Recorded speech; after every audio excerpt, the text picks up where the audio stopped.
Hi, ഞാൻ Thomman. Palakkad lead college of management എന്ന് പറയുന്ന MBA കോളേജിൻ്റെ ഡയറക്ടറും ചെയർമാനുമാണ്. ഞാൻ ഒരു VBNും കൂടെയാണ്. വിജയഭാവയുടെ ഒരു പ്രോഗ്രാം ഞാൻ അറ്റൻഡ് ചെയ്തു, ഒരു സീരീസ്. അത് കഴിഞ്ഞ പിന്നെ ഒരുപാട് സ്ഥലത്ത് മുഖാമുഖത്തിലൊക്കെ ഞാൻ ഐ എം അസോസിയേറ്റഡ് വിത്ത് വിജയഭാവ.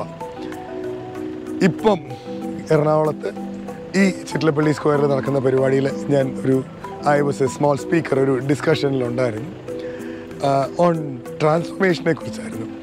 നല്ലൊരു പ്രോഗ്രാം. അതിൽ ഏറ്റവും വലിയ താല്പര്യം എനിക്ക് വരാനുള്ള, എൻ്റെ തൊണ്ട നന്നായി പോയിട്ടുണ്ട്. പക്ഷെ എന്നിട്ട് ഞാൻ വന്നെന്താ വെച്ചാൽ ആ ഹാളിൽ ഫുള്ള് ബിസിനസ്സുകാരെന്ന് പറഞ്ഞെങ്കിൽ വലിയ വലിയ പണ്ട് തൊട്ടുകളൊന്നുമല്ല, എല്ലാം സ്പ്രൗട്ടിങ്, ഇങ്ങനെ കിളുത്ത് വരുന്ന ആൾക്കാരാണ് ഏറ്റവും കൂടുതൽ. അവർക്ക് ഒരുപാട് ഇമ്പ്രൂവ് ചെയ്യണം എന്ന് പറഞ്ഞ് അവരുടെ ബിസിനസ് തുടങ്ങി അങ്ങനെയുള്ള ഒരുപാട് പോസിറ്റീവായിട്ട് ഒത്തിരി കാര്യങ്ങൾ ചെയ്യണമെന്ന് ആഗ്രഹമുള്ള വളരെ അംബീഷ്യസ് ആയിട്ടുള്ള ആൾക്കാരുടെ കൂട്ടമാണ്. അതുകൊണ്ടാണ് ഞാൻ വന്നിരിക്കുന്നത്. അവരെല്ലാവരും നല്ല ഉയരങ്ങളിലേക്ക് എത്തുമെന്നുള്ളത് ഉറപ്പാണ്. All the best. Thank you.